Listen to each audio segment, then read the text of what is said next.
Welcome to பயோதுளி. இன்னைக்கு நம்ம கிளாஸ்ல என்ன பார்க்க போறோம்னா லெசன் 17ல structure of the ovule. Ovule is a female reproductive part of the flower. ஒரு மலரோட பெண் இனப்பெருக்க உறுப்புன்னு யார சொல்லுவோம்னா நம்ம இந்த ஓவியூல சொல்லுவோம். வெரி வெரி சிம்பிளான ஒரு ஈஸியான ஒரு கொஸ்டின். இதை எப்படி உங்களுக்கு சிம்பிளா ஞாபகம் வச்சுக்கணும்னு நான் சொல்றேன். இதுல கவனிங்க. கண்டிப்பா நீங்க இந்த டயக்ராம் இதுல போட்டாகணும். The main part of the ovule is nucellus. இந்த ஓவியலோட மெயினான போர்ஷன் யாரு அப்படின்னா இந்த நியூசெல்லஸ் தான். இங்க நான் உங்களுக்கு அண்டர்லைன் பண்ணி காட்டுறேன் பாருங்க. அந்த நியூசெல்லஸ்குள்ளதான் யார் இருக்கானா எம்ப்ரியோ சாக், அந்த கருமுட்டைகள் அது எல்லாமே இருக்கு. இந்த நியூசெல்லஸ் பாத்தீங்கன்னா டூ இன்டிகுமெண்ட்ஸ் அப்படின்னா அவுட்டர்ல உள்ள கவரிங் லேயர். இந்த நியூசெல்லஸ சுத்தி எத்தனை லேயர் கவர் ஆயிருக்குன்னா 2 லேயர் கவர் ஆயிருக்கு. எங்க இருக்கு அந்த 2 லேயரு? நியூசெல்லஸ் அங்கே பாருங்க. இது ஒரு லேயரு, இது ஒரு லேயர். ஓகேவா? அப்ப அந்த நியூசெல்லஸ சுத்தி எத்தனை இன்டிகுமெண்ட்ஸ் இருக்குன்னா 2 இன்டிகுமெண்ட்ஸால அது கவர் ஆயிருக்கு. அடுத்தது லீவிங் அண்ட் ஓப்பனிங் கால்டு மைக்ரோஃபைல். எந்த இடத்துல இன்டிகுமெண்ட்ஸ் இல்லையோ, எந்த இடத்துல அந்த கவரிங் லேயர் இல்லையோ அந்த இடத்துக்கு பேரு மைக்ரோஃபைல். அதாவது நீங்க இந்த இடத்துல பாத்தீங்கன்னா உங்களுக்கு அந்த இன்டிகுமெண்டே இல்ல, ஓப்பனா இருக்கு இல்லையா? அதனால இந்த இடத்துக்கு பேரு மைக்ரோஃபைல். இன்டிகுமெண்ட்ஸ் இல்லாத இடத்துக்கு பேரு மைக்ரோஃபைல்னு பேரு. த ovule is attached to the ovary வால். அந்த ஓவியலுங்கிறது யார் கூட அட்டாச் ஆயிருக்கு? அந்த ஓவரி வால் கூட அட்டாச் ஆயிருக்கு. அது எப்படி இருக்குன்னா ஒரு கைப்பிடி மாதிரி, ஒரு ஸ்டாக் மாதிரி இருக்கு. அதுக்கு பேர் என்ன சொல்லணும்னா ஃபியூனிகுலஸ். அதாவது இங்க கொடுத்துருக்காங்க பாருங்க, ஃபியூனிக்கிள். ஒரு கைப்பிடி மாதிரி ஒரு அமைப்பு இருக்கு இல்லையா, அதுக்கு பேர் தான் ஃபியூனிக்கிள். அடுத்தது சலாசா இஸ் எ பேசல் பார்ட். சலாசாங்கிறது என்னது? அடிப்பக்கம்னு சொல்றாங்க. ஆனா அந்த படத்துல பாருங்க, ஜலாசா எங்க இருக்கு? மேல் பக்கம் இருக்கு. அப்புறம் ஏன் இது அடிப்பக்கம்னு சொல்றாங்க? புரியுதா என்ன சொல்றேன்ட்டு? ஏன்னா இது நம்மளுடைய புரிதலுக்காக இந்த படத்தை நமக்கு தலைக்கீழ கொடுத்திருக்காங்க.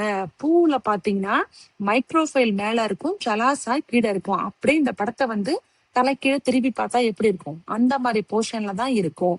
இது தலைக்கீழ இருந்தா நமக்கு கன்ஃபியூஸ் ஆகுங்கிறதால எப்படி கொடுத்திருக்காங்கன்னா நமக்கு நேரா கொடுத்திருக்காங்க. ஓகேவா? அடுத்ததா பாருங்க.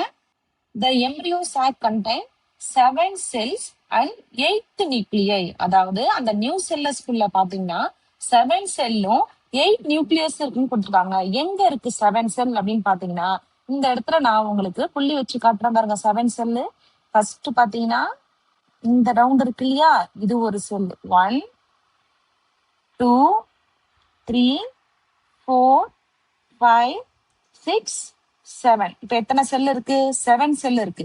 8 நியூக்ளியஸ் இருக்குன்னு கொடுத்துருக்காங்க. எங்க இருக்கு 8 நியூக்ளியஸ் பாருங்க, ப்ளூ கலரா வச்சு காட்டுறேன் பாருங்க. 1 2 3 4 5 6 7 8. ஓகேவா? ஃபர்ஸ்ட் ரெட்ல போட்டு காமிச்சோம் இல்லையா, அது 7 செல்லு. எத்தனை நியூக்ளியஸ் இருக்கு? 8 நியூக்ளியஸ் இருக்கு. நீங்க டயக்ராம் போடும்போது மறக்காம இந்த 7 செல்லு 8 நியூக்ளியஸ் அங்க டிரா பண்ணணும். ஓகேவா? அடுத்தது வாங்க. 3 செல் அட் தி மைக்ரோஃபைலர். அதாவது 3 செல் எங்க இருக்குன்னா மைக்ரோஃபைல் பக்கம் இருக்குன்னு கொடுத்திருக்காங்க. அடுத்த ஒரு 3 செல் எங்க இருக்குன்னா சலாசா பக்கம் இருக்குன்னு கொடுத்திருக்காங்க. அது எங்க இருக்கு சொல்றோம் வாங்க. அதாவது இந்த இடத்துல இந்த அக்கேனா மாதிரி இங்க ஒரு 3 செல் இருந்துச்சா, அது யார் பக்கம் இருக்கு? சலாசா பக்கம் இருக்கு. அடுத்தது கீழ் பக்கம் ஒரு அக்கேனா மாதிரி இருந்துச்சா, அது யார் பக்கம் இருக்கும்னா நமக்கு மைக்ரோஃபைல் பக்கம் நோக்கி இருக்கு. 3 cell at the chalaza end 3 cells எங்கன்னா மைக்ரோஃபைலர் ரீஜன்ஸ் கிட்ட பிரசன்ட் ஆயிருக்கு. The remaining 2 nucleus. இப்ப மேல 3 கீழே 3 பார்த்தாச்சு. நடுவுல 2 புள்ளி இருக்கு இல்லையா, அந்த ரிமைனிங் 2 செல்ஸ் எங்க இருக்குன்னு பார்த்தோம் நம்ம. அதோட சென்டர்ல இருக்கு. அதுக்கு பேர் என்னன்னா போலார் நியூக்ளியை அப்படின்னு சொல்லுவோம்.